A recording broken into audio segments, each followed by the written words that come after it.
mu bimbabaje ni ibihe ndimo gucamo ubaye unkunda ukaba ufite icyo wamarira mukwiye kugira icyo mumarira pe. Nk'uko uruziga rw'ubuzima rugenda rwikaraga niko rutunyuza muri byinshi bitandukanye, yaba ibyiza n'ibibi, kuva gucukura amatuwarete no gucuruza ikarito mu mujyi wa Kigali kugera kuba umuhanzi w'icyamamare mu gihugu cyose cy'u Rwanda ndetse no muri East Africa.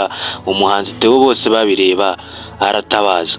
Ubundi amakuru ya Theo Bosebabireba, umuhanzi w'indirimbo zo kuramya no guhimbaza Imana amenyekanye mu ndirimbo nka Bosebabireba, Ikizurubwa, Ikigeragezo si karande, Kubita utababarira n'izindi, aratabaza asaba ubufasha kuwamufasha, yaba amafaranga cyangwa ubuvugizi ku cyakoreshwa kugira ngo umugore we urwaye indwara y'impyiko avurwe. Bahaye ikaze ku isi y'ubumenyi, gusa banza umenye niba warakoze subscribe ubundi dukomezanye. Mbere yo kubabwira inkuru y'uburwayi bw'umugore we, katubanze tubabwira amateka kakaye y'ubuzima Theo Bosebabireba yanyuzemo. Uyu ku itariki ya 3 z'ukwezi kwa karindwi umwaka w'1981 nibwo yavutse. Avukira mu cyahoze ari Kibungo, ni mu karere ka Kayonza muri Kinzovi.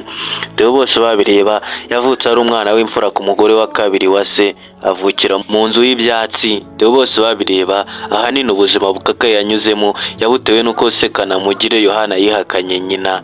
Theo Bosebabireba ntago yanagiriwe amahirwe yo kwiga kuko yagarukiye mu wa 3 w'amashuri abanza.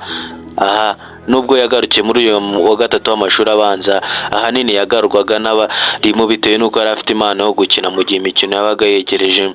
Gusa ku myaka 13 y'amavuko Theo Bosebabireba yatangiye gushakisha ubuzima ko uturimo tw'amaboko, abasha kugurira bimwe mu bikoresho byo mu nzu umuryango we nk'amabase, amajerekani n'ibindi bikoresho bakoreshaga mu nzu. Mu mwaka w'1997 yaje gushakisha ubuzima aza mu mujyi wa Kigali, aza gukora akazi ko mu rugo, gusa yakirukanywemo kwikubitiro nta n'icyumweru gishize bitewe nuko kamunaniye. Aha yahise asubira mu cyaro mu gukora imirimo nko gucukura amatuwarete, kuvomera abantu ndetse n'ibindi byo mu cyaro. Gusa mu mwaka w'2003 yaje kugaruka mu mujyi wa Kigali. Ntibyatinze yahise yitaba Imana. Theo asigara arera mushiki we wari ufite ubumuga bwo kutagira intoki. Nubwo byagoranye kugira ngo abone amafaranga agura imbaho ziterateranwa kugira ngo hakorwe imva ya nyina, Theo Bosebabireba muri ubwo buzima bwo kuburanirwa Theo yanyuzemo, ahanini yatewe nuko se yihakanye nyina, ubuzima bwo kubura nyina, kurera mushiki utari ufite intoki ndetse no kwirukanwa mu kazi, guhomba. Theo Bosebabireba yahise mu guhita ashaka umugore akiri muto, amuzana mu mujyi wa Kigali, nanone agaruka gucuruza ikarito. Nubwo amafaranga y'inyungu yari make ku munsi, ahatanagezaga 500 ku munsi, Theo Bosebabireba ubuzima ntabwo bwari bushaririye nka mbere. Aha nk'uko inzira itagwira umugenzi, mu mwaka w'2006 Theo amaze kwiyubaka ndetse no kugira bimwe ageraho, yatewe n'abajura baramwiba mu bikoresho byose yari afite. Aha yahise atangira kwiyegurira Imana, atangira kujya mu nsengero, mu byumba by'amasengesho, atangira kwitabira amateraniro atandukanye agamije kumva ijambo ryamuhumuriza. Muri Nzeri mu mwaka w'2006 yatangiye kujya asaba gushima Imana mu ndirimbo, bamwe bakamubwira akazi no kuririmba ko yanatangira kujya muri studio. Aha yahise akora indirimbo ya mbere yita Bosebabireba, ihita itangira kumenyekana mu gihugu hose, arakundwa, atangira gukorera amafaranga, atangira kubeshaho umuryango we. Yahise akora indirimbo nk'izindi, Ikigeragezo si karande, Hari umunsi uzacana wake, Ingoma yawe niyogere n'izindi zamenyekanye mu gihugu cy'u Rwanda. Yahise ageza mu mwaka w'2010 amaze kugura inzu. Theo Bosebabireba yabyaranye n'umugore we abana 6, nubwo yagiye ashinzwe abandi bana bo ku ruhande ndetse hakaboneka n'abatangabuhamya bameza ko yababyaye. Theo Bosebabireba arabihakana, nk'ibindi yanyuzemo nko kubeshyerwa kunywa inzoga ndetse n'ibindi. Theo Bosebabireba yakoze album zirenga 10, akaba afite indirimbo zirenga 200 yasize hanze. Theo Bosebabireba muri 2018 yaciwe muri ADPR nk'itorero yari yabatirijwemo, gusa yaje gusubira muri Uganda, nyuma aragaruka asaba imbabazi byashinzwaga byose. Mu mwaka w'2021 arakomorerwa muri ADPR.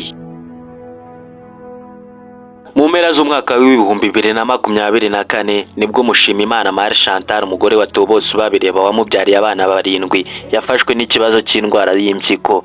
Uyu yahise ajyanwa mu bitaro, ubu ari kuvurirwa mu bitaro by'Umwami Faisal. Theo Bosebabireba nk'uko abivuga, avuga ko akorerwa ikizamini cya dialyse 3 mu cyumweru, kuwa 2, kuwa 4 ndetse no kuwa 6. Iki kikaba cyishyuzwa ibihumbi 100 by'amanyarwanda, bikaba 300 ku cyumweru na 1,200,000 ku kwezi. Theo Bosebabireba avuga ko nubwo agerageza gushimira abamufashije bose, yaba abakunzi be ndetse n'abaturutse mu bihugu bitandukanye nk'u Burundi, avuga ko ubu bufasha budahagije kugira ngo umugore we abe yakira. Nubwo umugore we adahura kumubwira ko atagomba kugumya kumusabira ubufasha, ariko Theo Bosebabireba avuga ko we atazarekera kugeza igihe umugore we akiriye.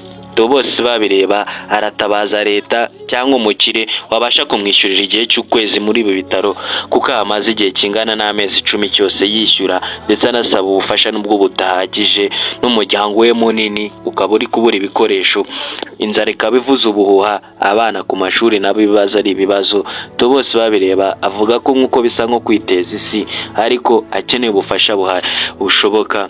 Nk'uko twari kubasaba subscribe ku Isi y'Ubumenyi n'ikindi cyose, ariko reka ubuvugizi tubukore Theo Bosebabireba.